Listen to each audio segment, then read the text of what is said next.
What's going on, guys, and welcome back to Watchtime. As today we have got one cracker of an episode for you because the entire internet is apparently on fire. People getting canceled left, right, and center. Drama coming out every second day. Literally, there are so many topics to cover. There's like 50 things in this episode that would normally take up a whole episode. We got to try and cram it into one, which is pretty crazy. My name is Elliot, aka Muselk. I'm a gaming YouTuber with 9 million subscribers. I am here with my sister Grace, who is a director of Click Management, which manages some of the biggest and best gaming creators in the world. Grace, how you going? I am good. I'm very excited to get into this episode. I was laughing to Elliot earlier because there was maybe a couple months ago when, you know, everyone was in lockdown, things were moving a little bit slower, and we would try and brainstorm like a couple days before we would record, like, what do we want to talk about this week? And for the last couple weeks, I've had Elliot messaging me on his way into the office to record being like, what are we not talking about this week? Because there is literally so many things to cover. And while we don't really want Watch Time to just be sort of a commentary on what's going on with drama or anything on the internet, we really want Watch Time to be a deep dive into the current events that are happening in our industry that affect our work, our business, our friends, and that we think are topics that you guys would find interesting from our perspective. So we're going to go deep today. A lot of the topics that we're going to be talking about sort of center around cancel culture. And we're going to be touching on all angles of that, from what's happened with Dr. Disrespect to the Me Too resurgence that's happening online at the moment, and how that's also spanning into the beauty industry and the cancelling that's going on there, with comments around racism to pedophilia. It's an absolute mouthful, but I think, Elliot, the main place that we should start is probably the Dr. Disrespect news. Yeah, that was crazy. You know when it's been like, it was already a crazy week, right? It's kind of like, you know what it is? This 2 weeks on YouTube and the internet is like 2020 internet edition, right? Where you wake up every day and you're like, haha, what could happen next? Australian bushfires? All right, that sucks. Oh, what? Now we got a great pandemic? That's literally what's happened this week, condensed down, where every morning you wake up and it's like, just when you thought you'd gotten over the real bad stuff, another thing goes down. And that was Dr. Disrespect. That was like, you wake up, you read the headline and you're like, oh yeah, Wait, what? You do, like, I did the biggest double take. So to summarize what happened, this broke on Saturday afternoon, and basically Dr. Disrespect had been streaming on Twitch, as he does on Friday afternoon, ended abruptly, and then Saturday by about lunchtime in the States, it broke that apparently he has been permanently banned from Twitch as a platform. And this is just pretty shocking news, because only in March did Dr. Disrespect sign an exclusive streaming deal with the platform Twitch for a multi-year contract, and it just seemed very out of nowhere. There was no news onto why that ban had happened.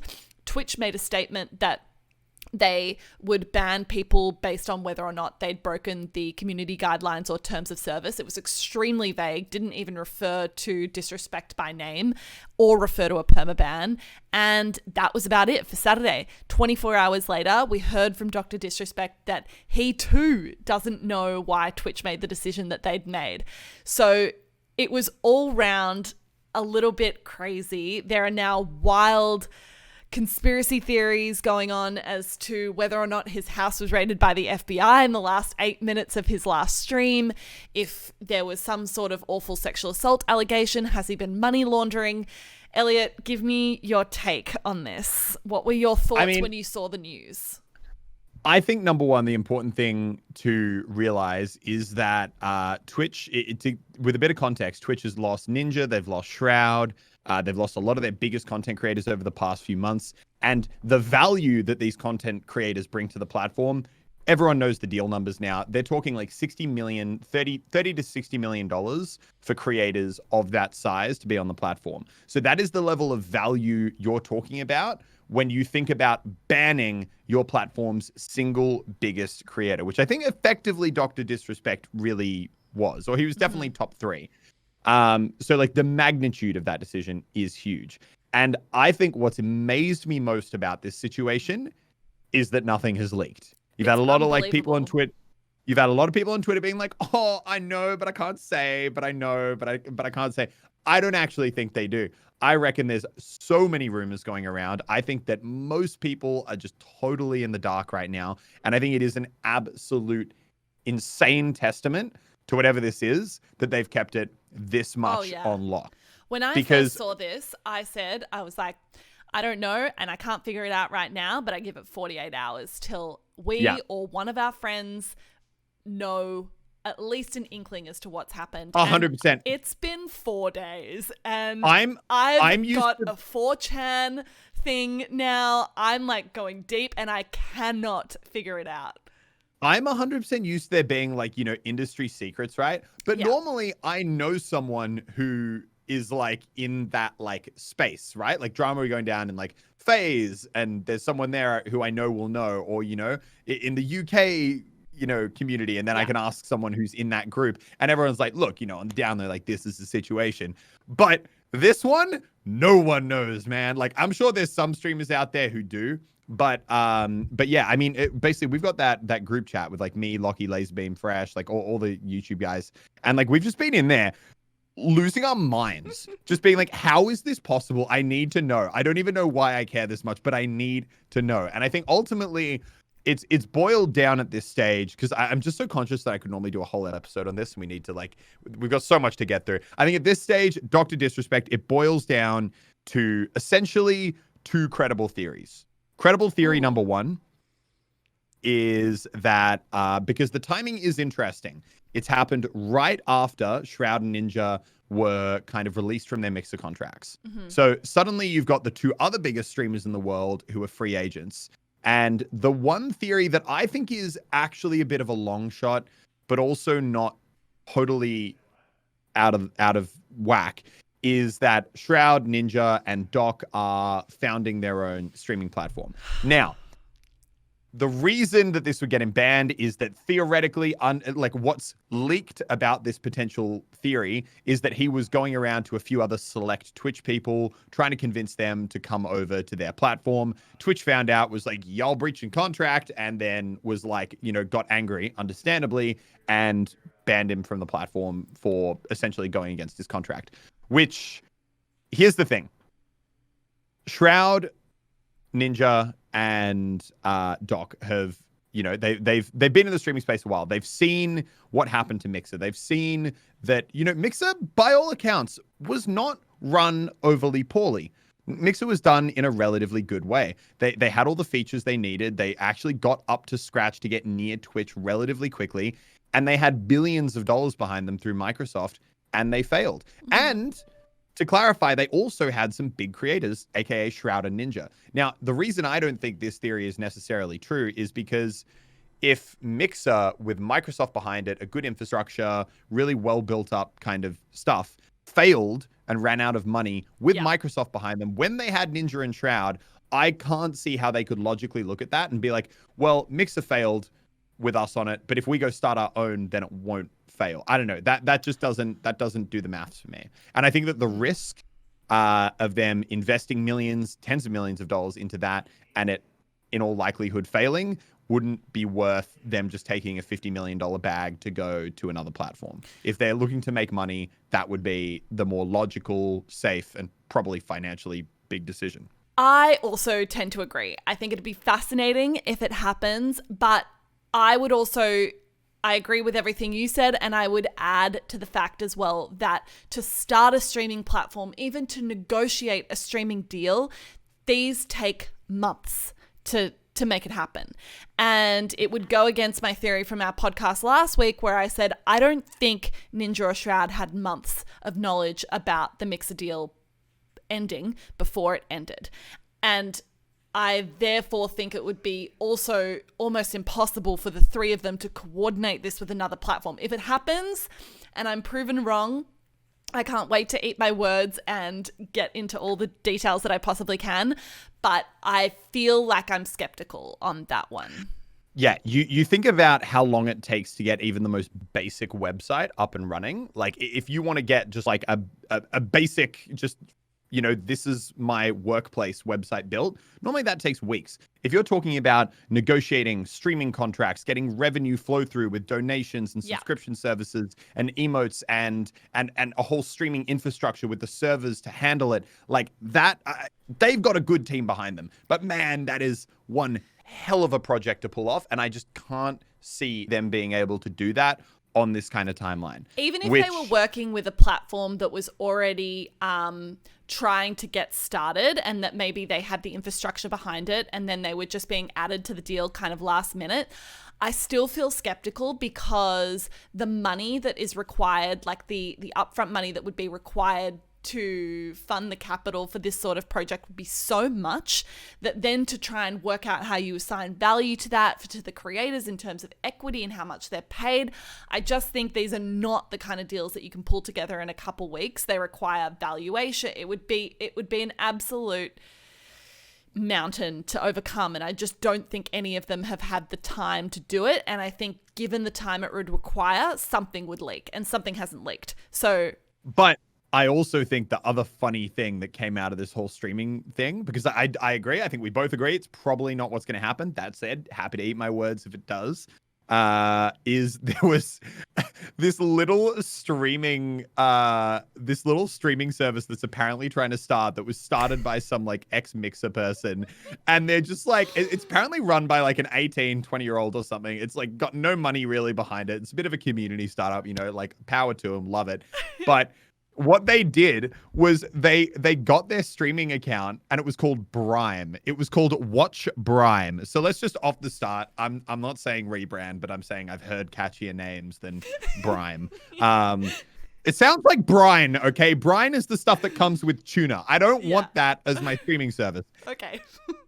They got that Twitter account, and it was following a few like engineers from like Mixer, I think, and then it followed Ninja, Doc, and Shroud right after Doc got banned. And suddenly everyone's like, this is proof the Doc is starting a streaming service with Ninja, Doc, and Shroud. And like Lockie posted it in our group chat. He's like, boys, this is the evidence. The streaming theory could be real.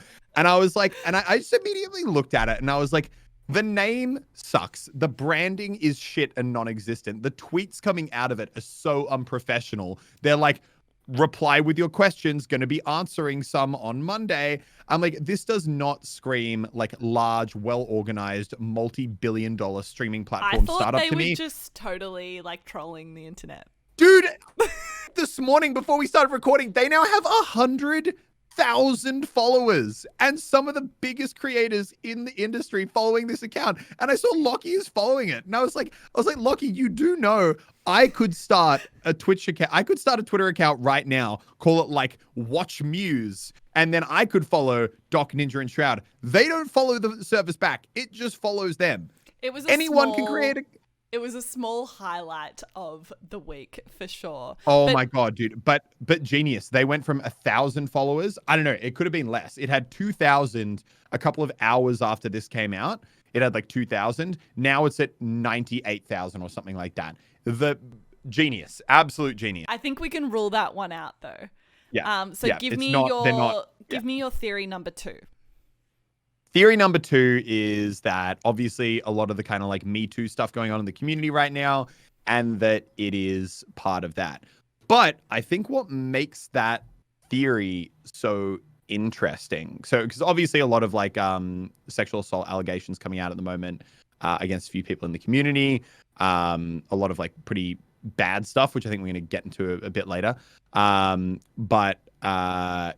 Basically Doc could have theoretically had someone come forward to Twitch and be like, hey, this is what happened. And then Twitch was like, okay, we need to get ahead of this, and like banned him and like tried to get way ahead of the train. Mm-hmm. Here's where that gets interesting to me. I feel like for them to ban their biggest creator and to instantly knock him off the platform, and a huge streaming deal, there would need to be like essentially beyond all question of doubt guilty evidence. Like there would need to be a literal video of the incident or some admit. Like I feel like you could not on the basis, because there have been a lot of Twitch streamers where pretty credible accusations have come forward that have had relatively okay evidence behind them. They haven't been banned. No. So it's interesting to me that whatever happened was something that Twitch must possess enough evidence for that they insta-banned it. But so this is what confuses me. I think these are the two most credible theories right now, but I can also poke huge holes in both of them. On your second theory, I also thought that was potential, especially given the timing of what's going on in the past. Doc's history isn't completely clean with that either. But the reason that I think it's important to clarify, though, his history was being unfaithful to his wife, but nothing violent. Absolutely. Agree. I was more referring to the incident where he was streaming in the bathroom. Like, he has faced consequences from Twitch before. Yeah. But different. But I thought, yes, perhaps given the timing of the allegations that are happening at the moment in the public sphere, perhaps it was something to do with that. But I do think it's an interesting question as to how far can platforms step into areas that are off platform. So, for example, if someone is breaking the terms of service or community guidelines on Twitch while they're streaming, absolutely. I think the platform has the obligation to enforce the standards and the terms of service that are around that.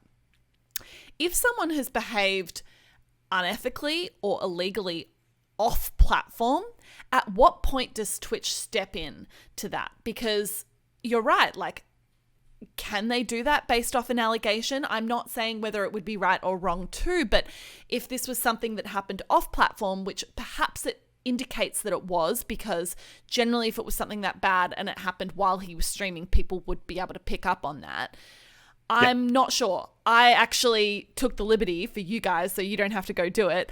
I actually checked the Twitch community guidelines in terms of service to see if Twitch can step in where they see an event happen offline, and they can. They recognize that the Twitch community goes beyond when people are actually streaming on the platform, and they recognize that there are events like TwitchCon or Twitch parties that are effectively a physical representation of the platform in person. And if they find out that something illegal or something that is unsafe has happened that would be a violation of their community guidelines, they can take action against that, even if it didn't happen while that person was streaming. I think that's really interesting, and it poses a much bigger question that we probably don't have time to dive really deep in to today, but it's like, at what point does the platform have the obligation to step in versus where are they sort of overstepping the mark? And so I agree, Elliot. I feel like I've had many, many ideas. I was on Discord to Lachlan on Saturday night, and he was like, Grace, I'm like 6 hours deep into 4chan and I can't figure it out. Like, what is going on? So I feel like, you know, we're asking the same questions that probably everyone in the community is right now. And I do think that at some point we're going to find out, whether it's tomorrow or next week or in a month or a year. But it's certainly fascinating, and I think it's also worth mentioning that neither Ninja or Shroud have actually commented on the doc situation at all. So a lot of streamers have come out asking questions. I don't think they've even publicly made a comment on it. Yeah, I think what's interesting is that, and this is like almost more goes against that second theory, is Doc's wife came out and was like, hey guys, thanks for all, like, appreciate all the fans like supporting us during this time. This like sucks. Which means ultimately, I feel like that goes against theory number 2, which is that because once again, I feel like for theory number 2 to be real, there would have to be very, very strong evidence, because you cannot ban your biggest creator and end their contract and their career without evidence, right? And I think that's something pretty much everyone would agree on. Yeah. But so the fact that his wife is coming out like kind of in support of the situation, and supporting her husband, I think, like, once again, goes against that number 2 theory, which is that someone's come forward with some really compelling evidence. So Literally, I'm still lost. I don't know. Agree. I think also agree that when he tweeted being like, I don't know why Twitch has made the decision that they've made, everyone was like, oh God, this gives us nothing. Like, this answers no questions. Whereas I actually felt like, no, it does answer some questions for me, because to come out and say, hey, I actually have no idea why this has happened. If it eventually comes out that he's done something really awful, he's going to face so much backlash from that. People don't want it. It's kind of taking a victim mentality, and it's saying, oh gosh, I have no idea why this has happened. If it comes out in a week that he did something truly awful, people are going to be like, shut up. What the hell are you talking about? You had no idea why this happened. Like, playing dumb like that, you know? So it to me does give information, but doesn't necessarily add any clarity. But yeah, very, very interesting to stay tuned with what happens, that's for sure. Yeah, I'm sure we're going to have another podcast episode in a week or two. Hopefully next week. Please give us information. I'm going insane. Where we're going to be able to actually deep dive into whatever the actual reason is. I think it definitely is worth touching on. What we were saying there, though, is the huge volume of allegations that have come out against a number of people that have quite significant influence in the community around sexual assault that exists in the industry. And I think I'm always in awe of women that are confident enough to do that, because it would require a huge amount of confidence. But it's definitely shaken up. It's definitely shaken up a lot of big names in the industry. I mean, I don't know. What were your thoughts? Like, who were the names you recognized? Did you know anyone? There's a lot of names I recognize, people that I know and like I'm friendly with at events, like not people who I'd say I'm like super, good friends with and chat all the time. Like, I think some of the big notable ones are Syndicate, which, and I think it's important to also note the difference between the ones where they're ones where it's like kind of confirmed and they've admitted to it, or ones where people have kind of, at least currently, they're saying that it's not true. I think Syndicate is currently denying anything that's been said against him. But he was one of the first big ones that came out being accused. I think after that there was who was it? It was the big Minecraft channel, or used to be a Minecraft channel, not Delirious. Minilad, yeah, Minilad, and he's one that's come out and basically admitted to the accusations, which was he was knowingly flirting and exchanging things with underage, like 15, 16-year-olds.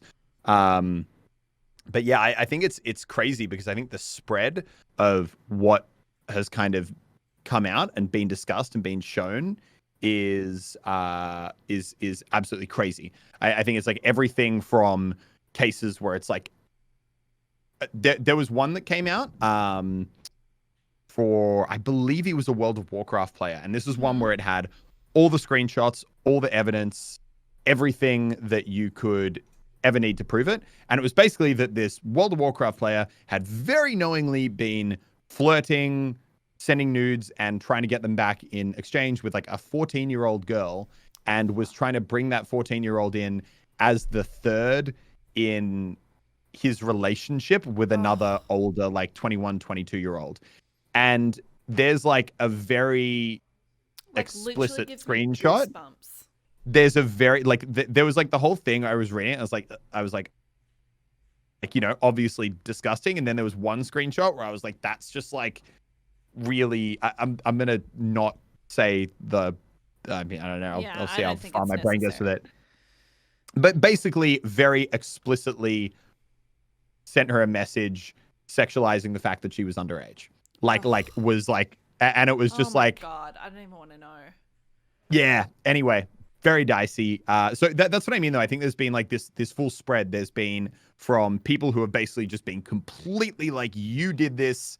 Here are all the screenshots and messages of evidence of you like trying to like sleep with these 14-year-old girls. And there are people where it's just like done. There's also this kind of middle ground where there's a lot of people who have been accused and have said, no, that's not what happened. And I think they're the ones that are really dicey to deal with. I think it's hard. Like, I think those ones, I've been chatting to a lot of people about it.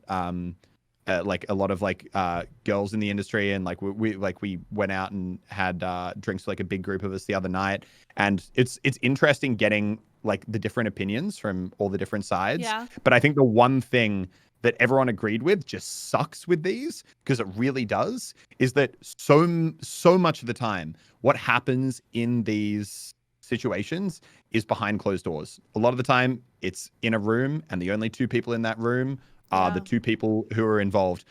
Most of the time you're not recording, you're not like, you don't have any real, like, unless there's like message logs from another day, like you really don't have any evidence. And it really just comes down to, I felt uncomfortable in this situation, like, or, you know, this person did this and then they deny it. And really a lot of the time it stalls out and it doesn't go anywhere, and it sucks.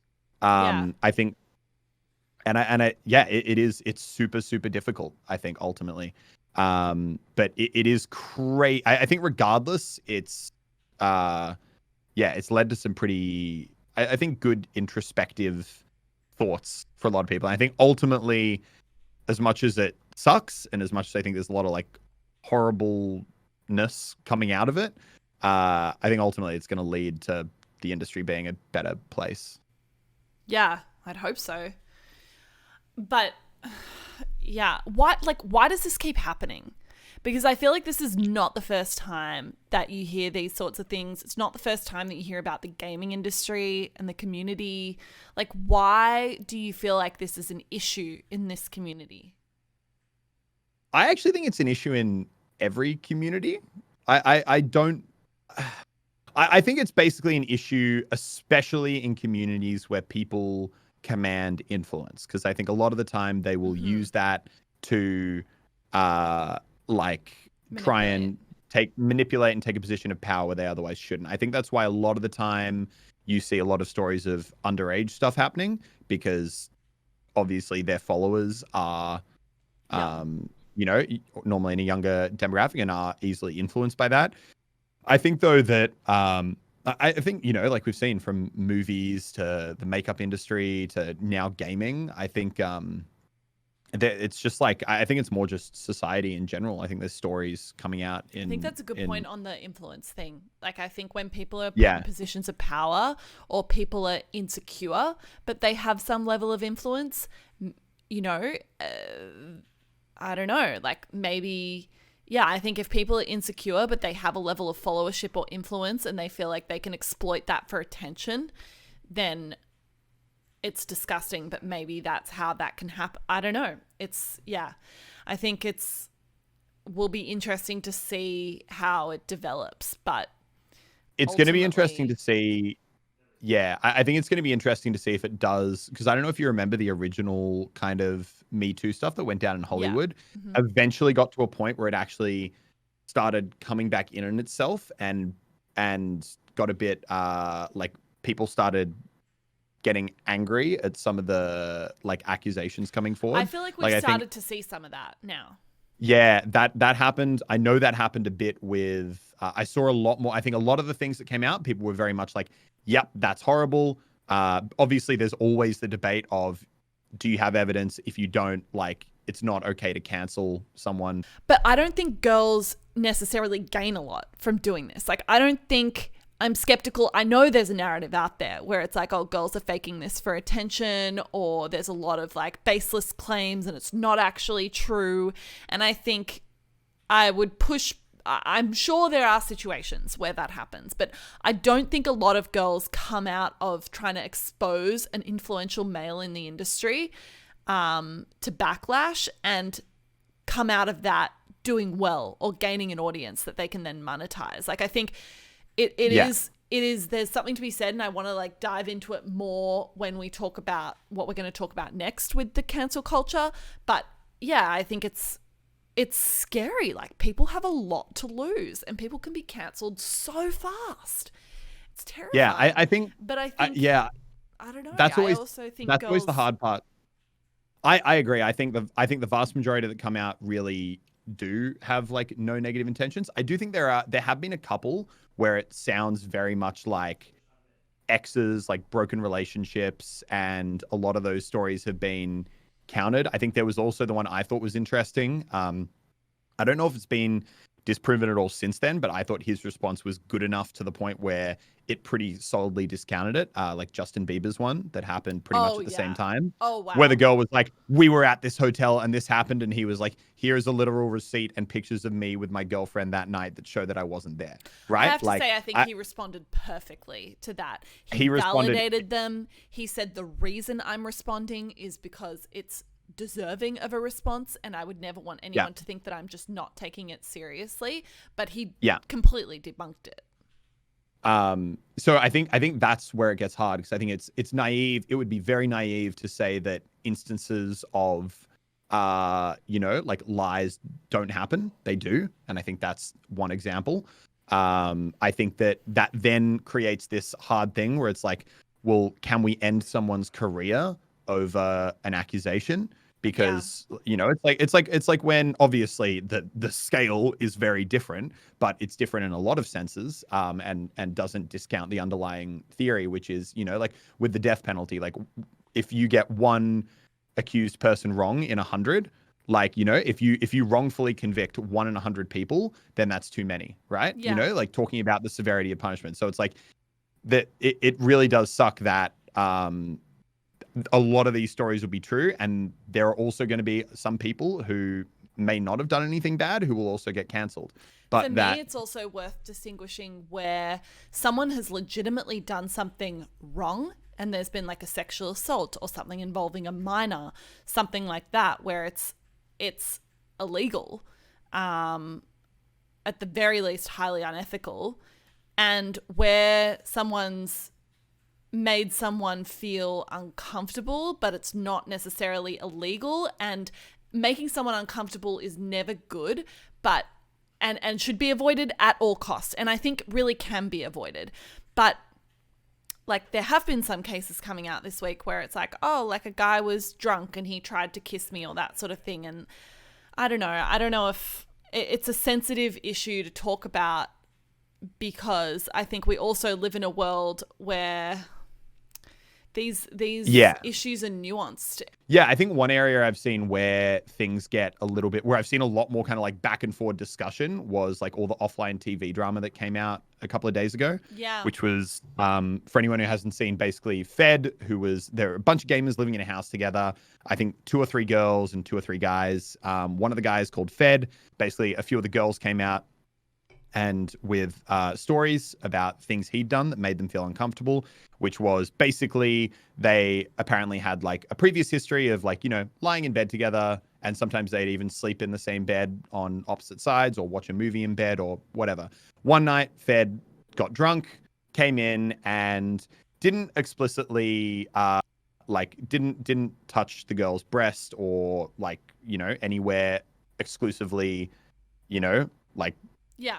right. But basically put a hand like I think around like here, and basically just made her feel like he was making advances on her. And she apparently felt really uncomfortable with the situation, but didn't really feel comfortable saying no, go away either. And that was that. Now, I've seen a lot of people saying, I've seen the two sides of that, which is a lot of people saying like people make advances on people and don't explicitly kind of ask for if it's okay. Like people will make moves.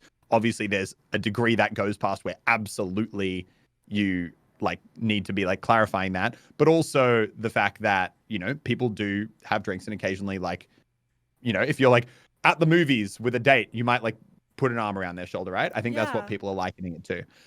I Or think if where they'd been in an environment where they'd been close before, they'd been in bed together before in yeah, a friendly capacity.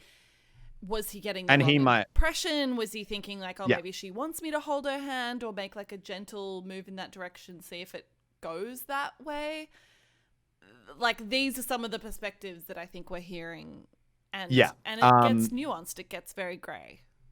I agree. I do think the part though, because I think I was very, very like on like, I was very like understanding of that side where I'm like, no, I agree. I think guys and girls alike will occasionally, if they think someone's interested in them, make like a move and kind of, without explicitly being like, not can I put saying my like, arm hey, around you? can I hold your hand? Yeah.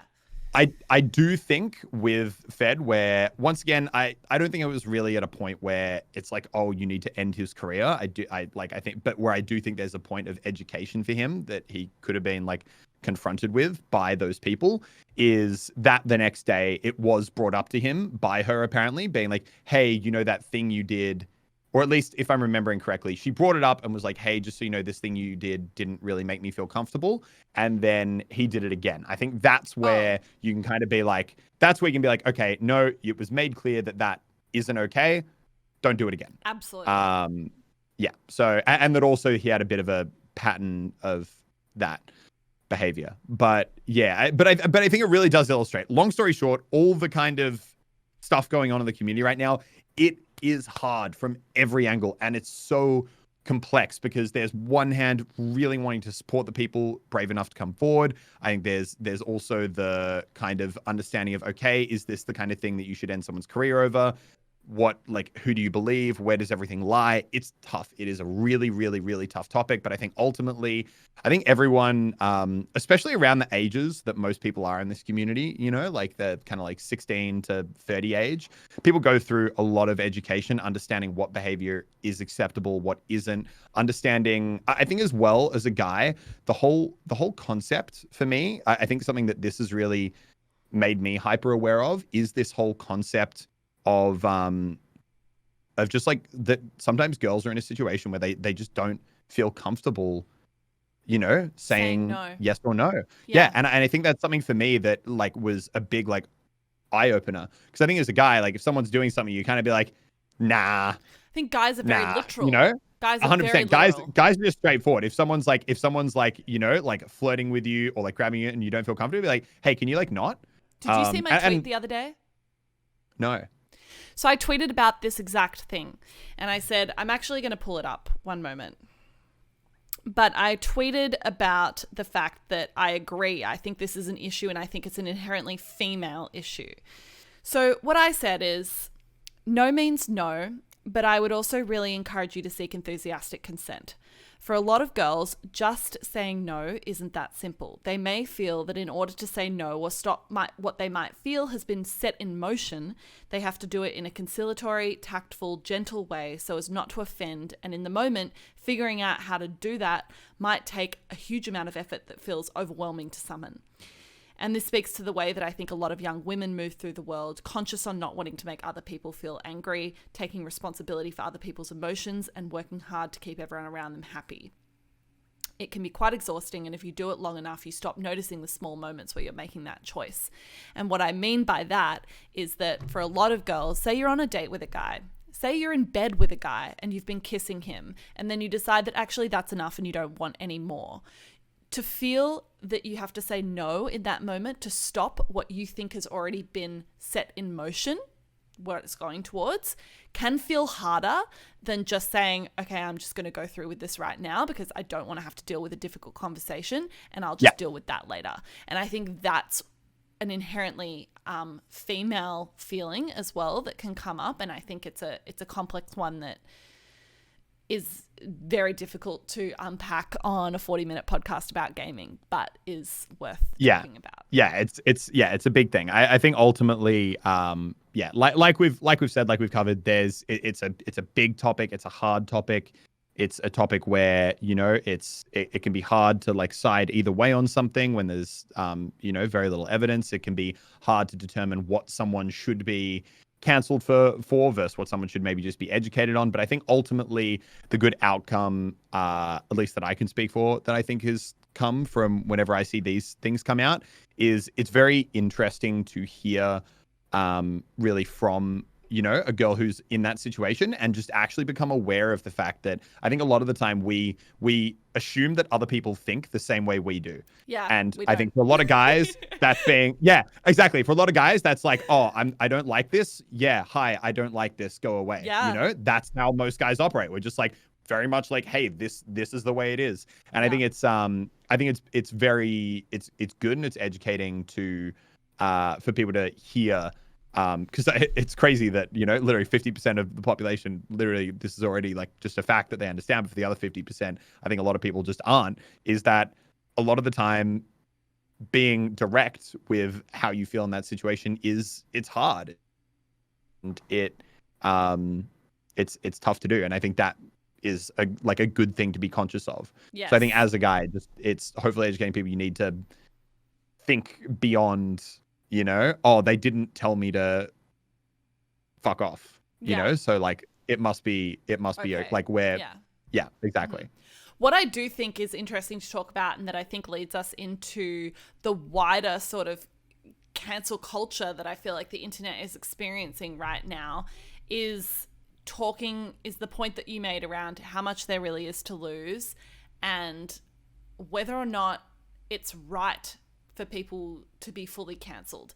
And this is where I want to draw a kind of distinction in the sand from when we're talking about people that are coming forward with Me Too stories around sexual assault, and people that are being cancelled for other decisions that they might have made in the past, content that they might have made in the past that doesn't align with who they are now. And specifically, I'm talking about Jenna Marbles, who came out and basically deplatformed herself this week. She can't cancel me if I do it first. Yeah. I'm talking about Jenna Marbles. I'm talking about Shane Dawson. I'm talking about a lot of the stuff that's blowing up in the beauty community literally as we're recording this podcast now. And I think this is a really interesting topic, and it's something that actually I feel really passionately about. So Jenna Marbles came out, and basically a number of clips from her past videos, I believe from the years like 2010 to 2012, so more than 8 years ago now, came out where she had impersonated Nicki Minaj. She'd made a racial slur in a song, and she made a lot of stereotypical videos around things like slutty girls and that sort of thing, which I think is content that probably, well, the racial stuff, the blackface stuff, not appropriate at all. The stereotypical stuff, I feel like had a moment in content and probably isn't considered as appropriate now. And then Shane Dawson obviously has had a number of fairly objectively disturbing videos come out that he also created around this 2010 to 2012 period, where he did blackface a number of times. He made a number of pretty sexually inappropriate jokes about young girls, and is facing huge backlash from that right now. And this is also happening across media in general right now. But what do you think around this stuff coming out and old content being pulled up? I actually saw a really good tweet that I really liked. It was someone talking about the Jenna Marbles stuff, because I think ultimately, it's like stuff that if you were to put out today, you would be like, what are you doing? Like what is this? I think a little tone deaf. The context, very tone deaf. But I think ultimately the really interesting thing is that, and the key thing to remember, and it's hard to remember, and it doesn't mean that it was right, but I think it is important context, is the internet back then was a different place. The conversations were different. The topic was different. Different things were not really educated as issues at the time. And I think the tweet I saw, which I really so strongly agree with, and I think in all aspects of life, is that we shouldn't judge people by the mistakes that they make, but we should judge them by how they respond when they're educated as to the problems with those mistakes that they made, was essentially the gist of it. But they're saying that at the time, and for whatever reason, I think it's absolutely and it shouldn't have been something that she wasn't aware of and wasn't educated in. But for whatever reason at the time, and I think there's so many, you can see it across all forms of media, it is clearly something that people weren't educated in and conscious of back then, which is a problem in itself, but is also important to acknowledge, is that, the damage and the hurt that doing stuff like blackface and imitating, people of different races can have. And I think that ultimately the real tell of a person's character is how they respond once they become aware of that issue and of the damage it does. And I think that, of all people, Jenna Marbles seems like she is really transformed and really fundamentally changed and acknowledged those issues and responded to them. Yeah. I always think about, like people who are brought up in really like racist households or bigoted households, and you run into them and you meet them, and you almost feel sad for them because it's all they're ever known. And I think there's so many things where, you're brought up the way that you're brought up. You're taught to believe what you're taught to believe.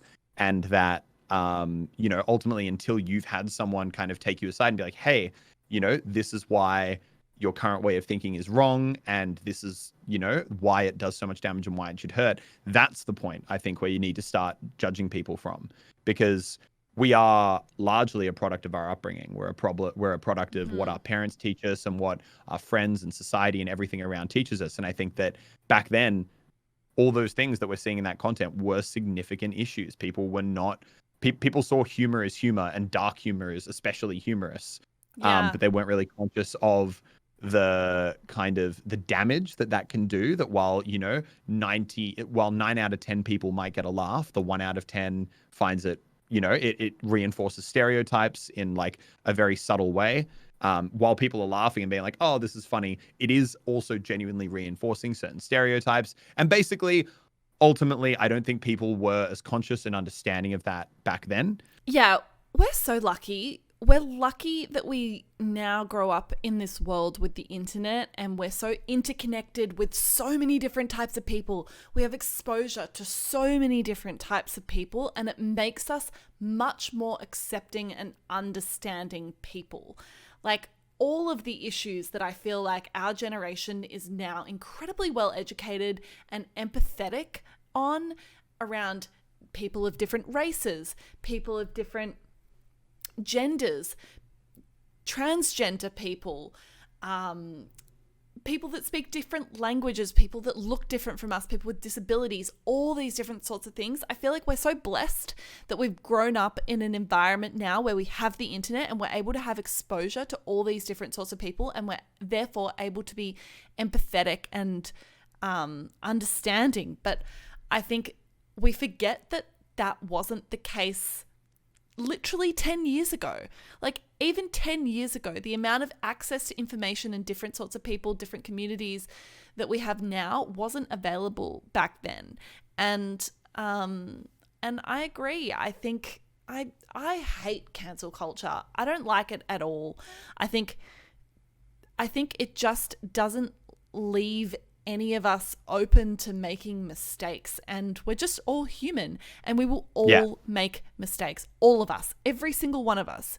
Like, if you're listening to this, you've made a mistake. I've made many mistakes. Like, we'll probably make tens, hundreds, or thousands of mistakes. And I know for sure I've said things in the past that don't align with the knowledge that I now have, the person that I now am. And I was uneducated. And yes, there's an issue in the fact that we were uneducated, and I think there's something to be said there. But I do agree with you that, like, you have to, I just think if you cancel people based on things that they said years ago that they've since tried, that they've since clearly changed their actions, they wouldn't do it today. In the case of Jenna Marbles, I believe she'd privated many of those videos years and years and years ago, so people couldn't find them. She certainly wasn't making money from them. I think it's sad. I think it doesn't allow for an evolved point of view. It means that you have to suddenly be born woke and be woke for the rest of your life. And I just don't think it's realistic. And I know, I'd call myself out. I've said things in the past when I was young that now I would never say. Like, I remember when I was growing up and I was in like year 7 or 8, I was, 12 to 14, people would say that's gay all the time. People would say that all the time. Yeah. And now it's like people don't say that because you realize that that's just a stupid thing to say. It could hurt people. It's not helpful. You sound like an idiot. But I remember when that was like a phrase that people used all the time. Yeah, it was like conversational. It was conversational. And I am glad that there weren't cameras on me when I was saying things like that were conversational, and I genuinely think people didn't quite realize were hurtful.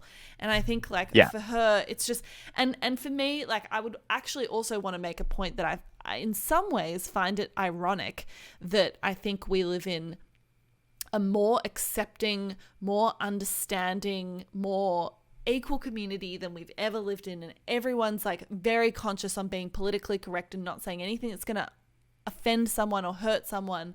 But we can be so quick to jump on people and just cancel them in a minute. It's like, oh, she made a video where she was dressed as Nicki Minaj for 5 seconds back in 2011. Done. Off the internet. You're done. That's forget everything that she's done in the last 10 years. I just think it's frustrating. And I also get that, you know, I'm a very white privileged woman, and maybe it's not my position, or it isn't my position to judge whether or not that was offensive or not.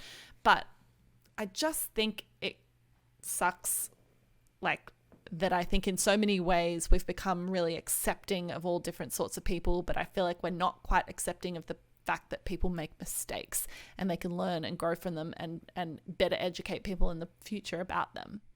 Yeah, not to get too cheesy, but you know, I think once again, another really good quote that I can't remember verbatim, but you know, it's the same concept that, you know, like say someone has a racist person come up to them. They have two options as to how they can deal with that situation. They can either say, "Get away from me, you're a disgusting human being, you're racist, I never want to talk to you again." Or you can be like, or you can actually try and bring them in and, you know, have a conversation and try and actually change their mindset. All you do by attacking someone and like being really, really like violently horrible against them is you push them away, and you lose that opportunity to re-educate them and to actually like add one more good person to the world. The best thing you can do is to, you know, actually try and help those people and kind of make them understand why they're wrong in their current mindset. And I think that, yeah, it really just, it comes back to that same thing. I think that it is, what were those old videos right? Were they a wrong thing to make? Yes. Were they something that I think at the time was fully understood to be wrong? No. Do I think that since then she has done every reasonable step she can to educate herself on that topic and not make the same mistake again? Yes. And I ultimately think that that is where you need to judge people, not by the mistakes that they've made, but how they attempt to rectify and better themselves once they understand that what they did was a mistake. Yeah. I think we have to be careful as well that this cancel culture doesn't in and of itself operate as like a form of censorship where people are so afraid to say or do anything wrong that they just don't say anything at all, in which case it's more unhelpful in the long run. Like, I think one of the reasons that people like creators, they like personalities, is because they want to feel an uncensored or an unfiltered point of view. Like, we can go on the news, we can go on like the big networks and that sort of thing, and we can know the kind of content that we're going to get. Like, I can go on the BuzzFeed YouTube channel and I know the listicles that I'm going to find and the perspectives that they're going to have. But I like watching creators because I like watching people that have something to say about a subject and have a perspective that's refreshing and relatable or not relatable. And I think it can be dangerous where cancel culture can get to a point where people have so much to lose that they know can be lost in such a short period of time that they're afraid to even have a perspective, in which case they're afraid to even talk about the topic. And I would like to say that even we had that today. Like, there's been moments in this podcast where we've said like, oh, do you think we should say that or not? Like, is that dangerous to say? Are people going to take it the wrong way? And I think in some ways it's like, God, that's so frustrating, because it's good that we're talking about it. And it's important to talk about it because the more you talk about it, the more people learn. So it's important to not censor to the point that people don't even want to talk about it in the first place. But that'd be my take. Okay. Yeah. It's hard. But then I think that very much covers Jenna Marbles. I'm curious, do you have different thoughts on all the Jeffree Star beauty drama? Oh my God. What the hell? God, I'm glad I'm not in the beauty industry. I can't even keep up. As we went live, I still haven't finished Tati's most recent video or whatever. I just think it seems toxic as hell. And I was saying this to Emma. Go on. Oh, I was saying to Emma earlier, I can't even say how strongly it reminds me of like middle school friend groups. Oh, Just when people are like being like, oh my God, why didn't you invite me to your birthday party? I'm now going to go around the school and tell everyone that you are like a liar. And just everyone's backstabbing each other and just being the most toxic, emotionally manipulative people. And you just like, it's like that, but like adults and millions of dollars. literally millions of dollars. I think, Yeah.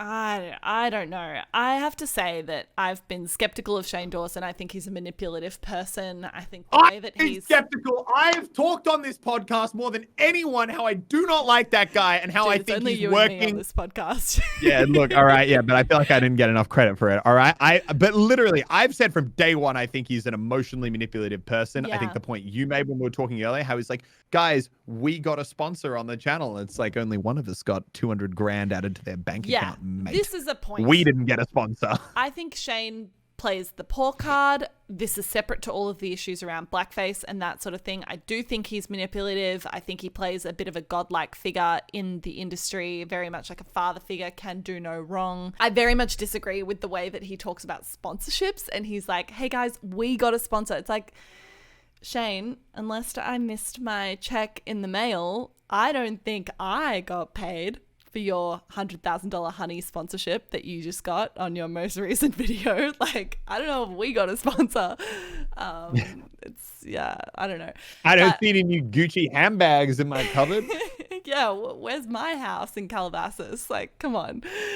Oh, God. But yeah, I don't know. I don't even know if I can like speak on it because I just feel like it's toxic. What I would say is I think that when creators decide to try and come for a community or sort of unearth a bunch of toxicity in a community, I think it makes people really want to come back for that specific person more. And I think the tweets that he did the other day about how toxic the beauty community were fairly hypocritical, to be honest, given that he literally started a beauty channel and did a documentary to sell a palette that he publicly made millions and millions of dollars on. And the day after he does his relaunch of his palette, he's like, okay, bye, guys, like, peace out, I'm out. I think is ironic. I think it's hypocritical. And I think that sometimes when people complain that a community or a circumstance is toxic, they need to self-reflect a little bit and actually ask if it's them that's being toxic. Yeah, I will. I'm going to put in, because I don't want to be hypocritical here because of my personal feelings. I do want to clarify why I do think that Shane Dawson's behavior is in a different box to someone like Jenna Marbles. I think that, number one, even back when I think back when these were made, doing stereotypes, doing like impersonating Nicki Minaj, that kind of thing, wasn't as directly understood to be damaging and bad as stuff like what Jeffree Star did, aka sexualizing an 11-year-old girl. Shane Dawson. Shane Dawson did. Yeah, what Shane Dawson did, which was sexualizing an 11-year-old girl. I think that was objectively a much, much worse thing to do. That said, you can then talk about how they've developed as a person. And I do think to a point, he definitely obviously he's not making that kind of content anymore. But I think his behavior since then is still, he hasn't evolved as a person. And I would say has not become what I would quote as Jenna Marbles is a good person. I would definitely not put Shane Dawson in that thing. I couldn't even get through his apology video. I didn't like it so much. I think there was a lot that shows he actually hasn't evolved that much. I think the way he was talking about the fact that I don't even know who that person was, it was like that person was you. Like, it wasn't taking accountability for the fact that that was him. I didn't like that, and I don't like the fact that he blames a lot on his anxiety or issues that he had as a child growing up. I appreciate that that could have an impact on you, but I don't think your apology video is the place to bring that up. I don't think there's any excuse to sexualize a child like the way that he did, and I don't think it was taking ownership in the way that that moment really called for. Yeah. Yeah, I think that Yeah, I mean, once again, I really do think that there are so many things that are coming out now about Shane Dawson that are back and forward stories. I can say that fundamentally, something that I know just factually and can see factually, and the one thing that I can say without a doubt is I do think he's very manipulative in how he deals with especially stuff around money and playing the poor card and sponsors. I've talked about it before. He's always like, Jeffree Star talks about 100 grand and he's like, it's more money than I've seen in my life. It's like, no, mate, that's half of what you just got paid for shouting out honey earlier in your video. Like, he clearly has money. He likes to pretend he doesn't have money. I don't know. He basically plays the poor victim card when that is very clearly, and anyone who knows the industry and knows the money he's making knows that that's not the case. And it just makes me not doubt a lot of these things that come out that I hear about. I'm like, you know what? That actually would he try and orchestrate the cancellation of another YouTuber to make more money off his palette? You know what? Doesn't seem totally outside the realm of what I'd believe, given the things I know about his character. I do think it's really interesting that YouTube, as of today, has completely demonetized all of his channels. I think that's really interesting. Touches on the point that we were discussing earlier about Twitch, where it's like, at what point does the platform step in? It's interesting to me, especially interesting, because number one, I don't want to say it's not legal for them to do it, but it does seem interesting that they can demonetize channels that haven't actually had any of that objectionable content on it. But I think what it does show is, especially given like all these advertisers pulling out of Facebook right now because of their inability to shut down hate speech, I think basically this is YouTube's getting hard flashbacks to what happened with PewDiePie when he said the N-word on stream, and all those articles and the drama came out being like all of this inappropriate content on YouTube. Advertisers just started pulling budget left, right, and center. I think YouTube's very clearly conscious that all these like racist content stories are going to become a bigger thing, even if they were from 10 years ago.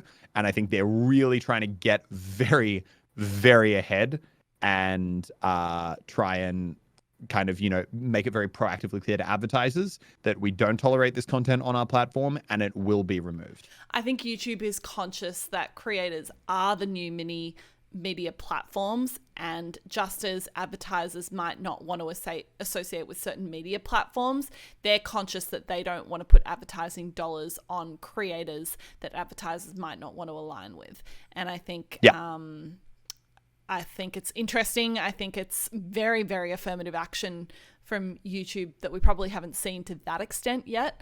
So it's an interesting insight into the way that they're dealing with these sorts of community issues that ultimately could affect major advertising dollars for the platforms as well. I agree. Yeah, I think I'm genuinely curious if there will be a big fallout from this. I'm sure YouTube is trying to like move the narrative along very quickly, be like, talk about all the backstabbing, just move on from the racist questionable content topic. Like they because ultimately advertisers don't care if there's drama. They don't care if someone's been like a bit of a bad friend, or if if anything, Shane, they love that. Yeah, exactly. But what they don't want is, we put a Coca-Cola ad on a video that involved blackface. That's what the advertisers are scared of. So that's what YouTube needs. There's a difference between reality TV and unsafe content. Yeah, exactly. And advertisers don't care if they're on drama. They just don't want to be the drama by being, X company supported this content. Yeah. Agree. Wow. Okay. That was a packed episode. That was a big one. Guys, I feel and that was like not even chill topics. They were like intense topics. I feel like we need to like come back tomorrow and debrief on whatever else happens. But you'll see us next week. Guys, subscribe if you are not subscribed. Follow us on Facebook. Leave us a review if you're listening on Apple Podcasts. And leave a comment on the video if you're watching on YouTube, and we'll always reply. So we will see you guys next week. I can't wait to see the development on all these topics, honestly. But yeah, thank you guys so much for watching Watchtime, and we'll see you later. Bye-bye.